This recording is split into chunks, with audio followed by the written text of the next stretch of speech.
Hello students. Today's topic is types of directors. First we'll see who a director is.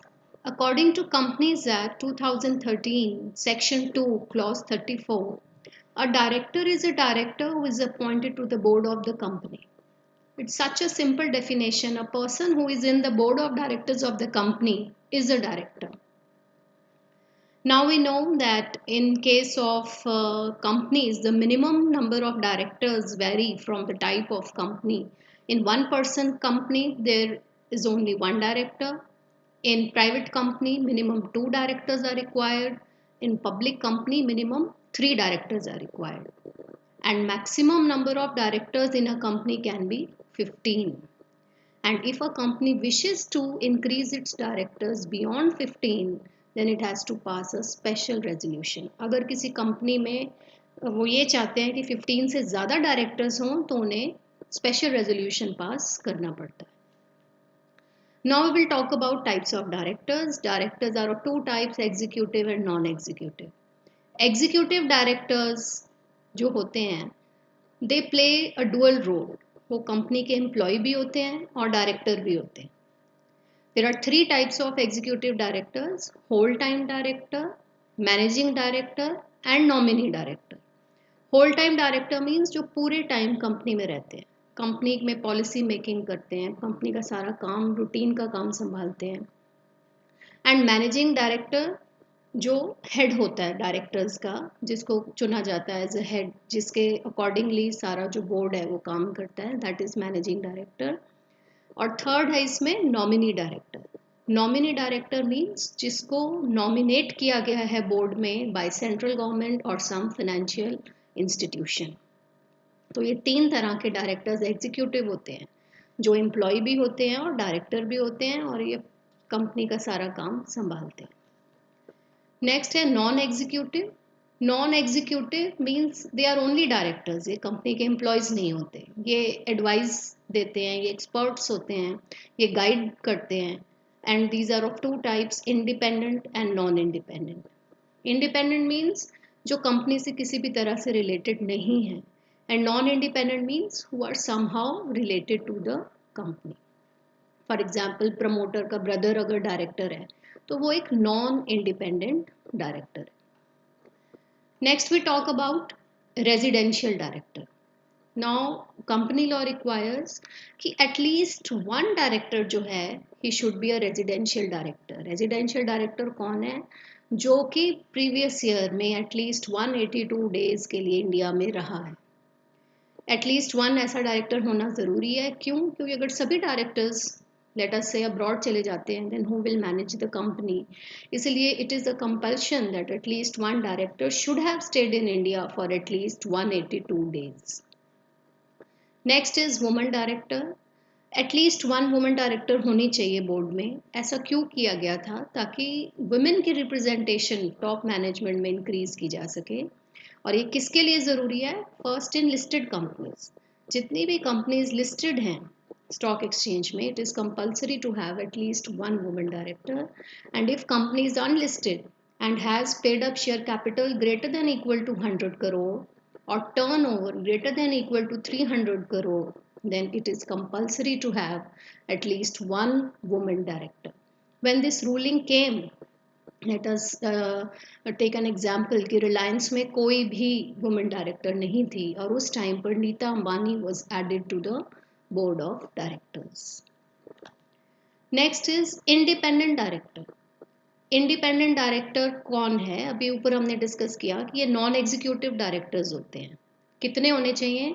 1/3 of the board of directors in listed company. अगर listed company है तो board में जितने directors हैं उसका 1/3 independent होने चाहिए. Let us से 9 डायरेक्टर्स हैं तो 9 का 1/3, 3 डायरेक्टर्स जो हैं वो इंडिपेंडेंट होने चाहिए. और अगर अनलिस्टेड कंपनी है जिसकी paid up share capital 10 crore से ज़्यादा है या उसकी टर्नओवर 100 करोड़ के बराबर या ज़्यादा है और आउटस्टैंडिंग लोन और डिबेंचर्स आर इक्वल टू और ग्रेटर दैन 50 करोड़, तो in that case 2 independent director होने ज़रूरी है. नाउ लेट अस सी कि इंडिपेंडेंट डायरेक्टर कौन बन सकता है. Independent director play an important role क्योंकि they are there to look into affairs of the company that everything is going on well. So a person who is not in any way related to the company is made an independent director. First is the person should be a person of integrity and expertise. That is person honest होना चाहिए, expert होना चाहिए अपनी field में, financial field में या law की field में, किसी भी फील्ड का एक्सपर्ट हो सकता है. सेकेंड, ऐसा पर्सन या उसका रिलेटिव कंपनी का प्रमोटर नहीं होना चाहिए. उस पर्सन ने कभी पास्ट में भी कंपनी का वो प्रमोटर ना रहा हो, ना ही उसका कोई रिलेटिव अब या पास्ट में कंपनी का promoter. Third, himself or relative does not have any pecuniary relationship with the company. Pecuniary relationship मतलब monetary relationship, पैसे का लेन देन. कि जो डायरेक्टर है या उसका कोई रिलेटिव है, कंपनी का सप्लायर, क्रेडिटर एक्सेट्रा नहीं होना चाहिए, उसका कंपनी के साथ कोई पैसे का लेन देन नहीं होना चाहिए. और जब वो डायरेक्टर बनेगा, he will get the remuneration plus if any other service he provides to the company. इसके अलावा उसका कंपनी के साथ कोई पैसे का रिलेशन नहीं होना चाहिए. नेक्स्ट है, neither himself nor his relative holds key managerial position in the company. इसका मतलब ना तो वो डायरेक्टर खुद और ना ही उसका कोई रिलेटिव कंपनी में किसी इंपॉर्टेंट पोजीशन पर रहा. नेक्स्ट है कि ना तो वो खुद ना ही उसका कोई रिलेटिव पिछले 3 सालों में किसी भी साल कंपनी का पार्टनर या प्रोप्राइटर रहा. Next condition is does not hold more than 2% of voting power along with his relative. कि अगर इस पर्सन के पास कंपनी के शेयर्स हैं तो जो टोटल वोटिंग पावर है उसके पास या उसके रिलेटिव को के पास वो मिलाकर 2% से ज़्यादा नहीं होनी चाहिए. फॉर एग्जांपल, अगर उस पर्सन के पास 1% वोटिंग पावर है जिससे हम इंडिपेंडेंट डायरेक्टर बनाना चाहते हैं और मान लो उसकी वाइफ के पास 4% है तो टोटल हो गई 5%. तो such a person can not be made a independent director.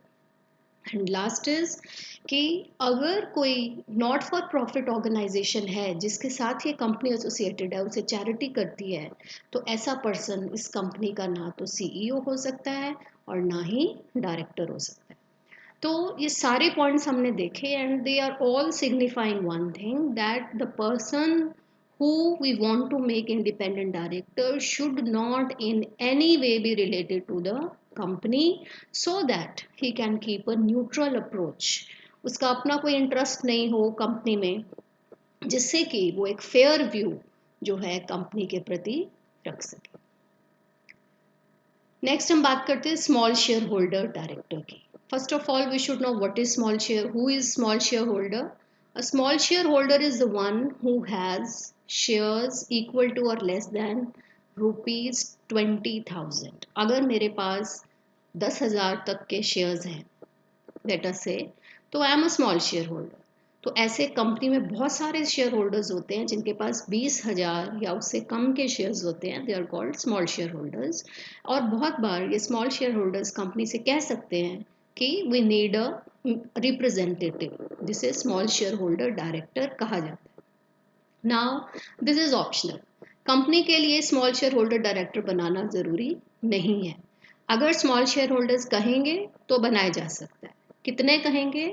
अगर 1000 स्मॉल शेयर होल्डर्स या 1/10 of total small share holders which ever is less मिलकर कंपनी को कहते हैं कि एजीएम में हम अपना एक रिप्रेजेंटेटिव चुनना चाहते हैं, तो वो ऐसा कर सकते हैं. मान लो कंपनी में 7,000 स्मॉल शेयर होल्डर्स हैं, तो 7,000 का 1/10 इज 700. तो 700 share holders will get together and ask for a representative. तो जिसको वो बनाना चाहते हैं डायरेक्टर, उसकी भी रिटर्न कंसेंट होनी चाहिए. तो इस तरह से स्मॉल शेयर होल्डर डायरेक्टर को चुना जाता है. Next is additional director. Additional means कि ऐसा डायरेक्टर जिसको हमने in addition to present directors रखा है, कंपनी में वर्कलोड ज़्यादा है, डायरेक्टर्स कम हैं, तो we want one more director. और कौन इसे अपॉइंट करता है? बोर्ड ऑफ डायरेक्टर्स, अगर आर्टिकल्स अलाउ करें. और कब तक ये रहता है? नेक्स्ट एजीएम तक. क्यों है ऐसा? क्योंकि नेक्स्ट एजीएम में तो हम फॉर्मली एक नया डायरेक्टर चुन लेंगे अगर हमें रिक्वायरमेंट है. तो हमें अभी चाहिए, इसीलिए हम उसको एडिशनल डायरेक्टर कहते हैं. और जब तक अगली एजीएम नहीं होती या जब होनी चाहिए अगली एजीएम तब तक उसकी वो लास्ट डेट नहीं आ जाती, तब तक ही उसका टेन्योर रहेगा। और अगर कोई पर्सन ऐसा है जिसको कि एडिशनल डायरेक्टर, जिसने डायरेक्टर के लिए खड़ा हुआ था मीटिंग में और उसको रिजेक्ट कर दिया था, ऐसे पर्सन को हम एडिशनल डायरेक्टर नहीं बना सकते। नेक्स्ट है ऑल्टरनेट डायरेक्टर। ऑल्टरनेट डायरेक्टर को भी बोर्ड ऑफ डायरेक्टर्स अपॉइंट करते हैं अगर आर्टिकल्स अलाउ करें। और कब करते हैं? किसी डायरेक्टर की जगह जो कि अब्रॉड चला गया है फॉर मोर देन 3 मंथ्स। अगर कोई डायरेक्टर फॉरेन कंट्री में चला गया और उसकी एब्सेंस में उसकी जगह पर किसी को हम रखना चाहते हैं तो उसको हम ऑल्टरनेट डायरेक्टर कहते हैं। और ये कब तक रहेगा? जब तक ये ओरिजिनल डायरेक्टर वापस नहीं आ जाता या फिर उसका टेन्योर ख़त्म नहीं हो जाता। मान लो वो अब्रॉड गया है और 2 महीने बाद ही उसके रिटायरमेंट है, तो ये ऑल्टरनेट डायरेक्टर जो है ये 2 महीने तक ही रहेगा। Next is shadow director. Shadow director is not in board of directors. ये डायरेक्टर नहीं है, लेकिन एक ऐसा पर्सन है जिसकी डायरेक्शंस पर बोर्ड काम करता है, ये गाइड करता है बोर्ड को, इसलिए इसे शैडो डायरेक्टर कहा जाता है। And last is nominee director. हमने ऊपर बात की थी कि जो नॉमिनी डायरेक्टर है is a type of executive director, और इसे नॉमिनेट किया जाता है। कौन करता है? शेयर होल्डर्स कर सकते हैं, फाइनेंशियल इंस्टीट्यूशंस कर सकते हैं, या सेंट्रल गवर्नमेंट कर सकती है। जब भी शेयर होल्डर्स को लगता है कंपनी में अफेयर्स ठीक नहीं हैं, या कोई बैंक है जिससे कंपनी ने लोन ले रखा है और कंपनी की फाइनेंशियल पोजीशन ठीक नहीं है, तो कंपनी के अफेयर्स पे नज़र रखने के लिए, वॉच रखने के लिए उस बैंक का एक पर्सन नॉमिनी डायरेक्टर बनकर उस कंपनी के बोर्ड में जा सकता है। इसी तरह से सेंट्रल गवर्नमेंट भी किसी भी पर्सन को नॉमिनेट कर सकती है अगर कंपनी में ऑपरेशन या मिसमैनेजमेंट हो रहा है। अगर माइनॉरिटी को अप्रेस किया जा रहा है या कुछ गलत हो रहा है, तो to keep a watch on the company, on the directors, central government can appoint a nominee director. So this is all about types of directors. We'll talk about appointment and qualification and disqualification of directors in our next lecture. Thank you.